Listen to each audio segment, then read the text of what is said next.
For me, Partswork is one of the three essential ingredient pillars to the healing journey for anyone to reach their full potential of healing.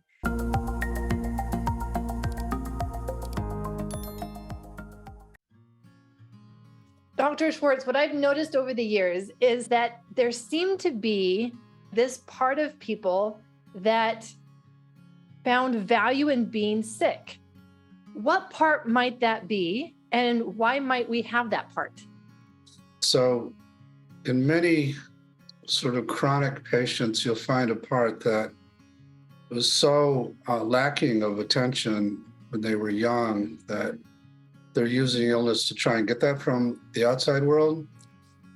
What I find more often, though, is, and Gabor and I have talked about this considerable number of times, that there's often a polarization between, for example, with women in particular, these massive caretaking parts that take care of everybody else and don't let them take care of themselves. And then the parts that want to have a life are the ones that are using the illness.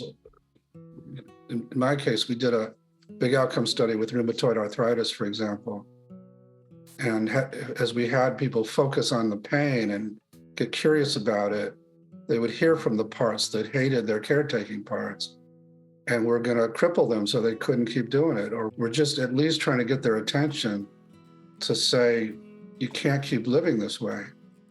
And as we worked that out, so there was a time sharing more, and people stopped being so dominated by those parts. And as they listened and actually made changes, their arthritis got a lot better. In some cases, they went into full remission. Where might the idea of protector parts come into this picture? Sometimes it was a battle between different protector parts, between the big caretaking protector and then the part that is sick of taking care of everybody and feels victimized. And the big caretaking part is protecting an exile that worries that if they don't do that, that no one will like them. It's a part that feels unloved.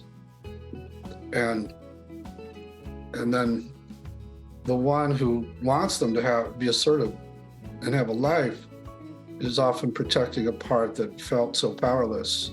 And then there's just this battle happening inside. That's definitely how my patients describe this internal conversation that seems to happen. Mm-hmm. And that has got to be exhausting. I see that even being a reason that they have low energy, that they then go into this fatigue because of the internal battle of their own parts in regards to their illness. The part will often say, no one will like her and she'll be alone, and I can't allow that to happen. And I'll say, okay, but aren't you tired? And the part will say, you have no idea how tired I am. And then you go to the other side and they're just tired of having to fight and cause symptoms. So yeah, there's a lot of weary parts in these battles. My framework, there's something called the self, which is a inherent good leader inside that has all these wonderful C-word qualities. And so the more you're blended with the protectors and the more exhausted your body is, the less access you have to self. And then the more, as all that calms down, then self starts to appear spontaneously. And when you access self, you naturally listen to your parts and you naturally make compromises and have a kind of inner democracy happen, where it feels much more balanced and these parts don't need to give you symptoms. And so from my perspective, those with a chronic illness feel this internal battle. Most of them don't even know that they have this other self available to them. They're what in family therapy we used to call parentified children. They're often quite young, much younger than you might think. because when you were 5, self wasn't available to protect you because you didn't have the body to protect you, they had to come forward and do it. And they think you still are 5. And they think they have to protect you in the same way they did back then. And it's often a huge relief when I would just say, Aimie, ask the part how old it thinks you are. And they say 5. And you say, no, I'm not. I'm much older than that. I can handle much more than I could back then. And the part said, what? Are you kidding? So it's a huge relief. These parts have become frozen in time during the trauma. And thereafter, they live as if that's still the case. So it's a huge relief to them to find that there is some other grown-up in there that they can rely on. They don't have to do it all.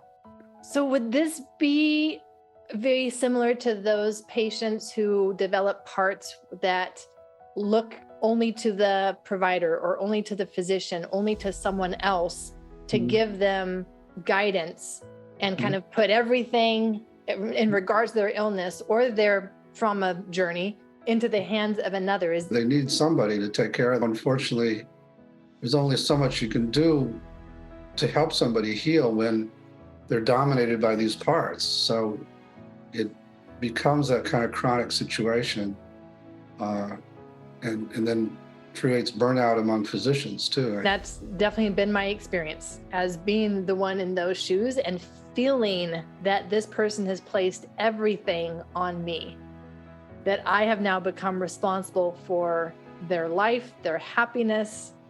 And that's a large responsibility to feel that has been placed on you. What advice would you have for those professionals as a way to start the conversation with their clients or their patients on parts and what might be happening in the dynamic? To find the parts of them that feel so responsible and to just work with some of that so that they don't feel so bad about themselves if they can't take care of these people. I have found doing parts work with my patients, it has become an essential piece to what I do. We come up against self-sabotage, and we can't really move past that in an effective way without bringing in a conversation about parts. And when we can, it makes the whole relationship flow, because instead of battling it out and being like, I need you to do this, and they're like, no, I'm not going to do this, or yes, I will, being able to just be open about, hey, we have different parts of us. Yeah.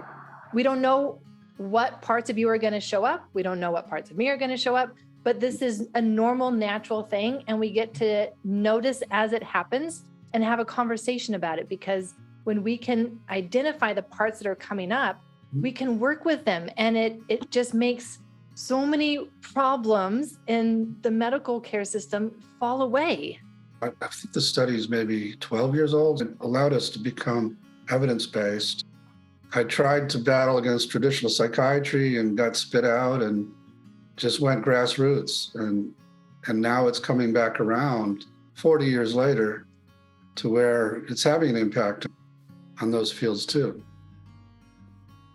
There's some kind of critical mass was reached. So many people are coming to their providers insisting that they do some of this, which is how it does change. And from my experience with any chronic health conditions, there are times when it's just because I walked into the wrong room. I ate the wrong food, whatever it was. But even in those circumstances, then it seems like parts show up. Right. That's so right. That parts will then show up when those chronic health symptoms come, and we get to notice and be curious about, oh, there's this part that hates that this has happened again. And there's this part that feels sorry for us. There's all these parts that can show up that, again, may not have been the cause of it, but show up as a part of just having a chronic health condition. I don't see how someone can have a chronic health condition and not have parts develop and show up as a result of it. Yeah, with the RA patients, we measure a lot of things besides just their level of pain, because many of them were quite depressed, and it wasn't just having RA, it was what you did to yourself around the fact that you had it, and how much you let it affect your self-esteem and limit your life. I hear that, like I hear hope. I hear the possibilities of using a tool that maybe some people haven't considered to help make my life better, to help make my physical health symptoms better. Yeah. Being able to, it's like, wow, I can actually learn about these parts of me, learn how to work with them, learn how to negotiate with them, learn how to take care of them, learn how to have this other type of communication relationship with them that will make such a difference on my physical health. I get goosebumps just thinking about the possibilities of the transformation, the change that people can experience if they took this to heart and really started applying Partswork to their daily life.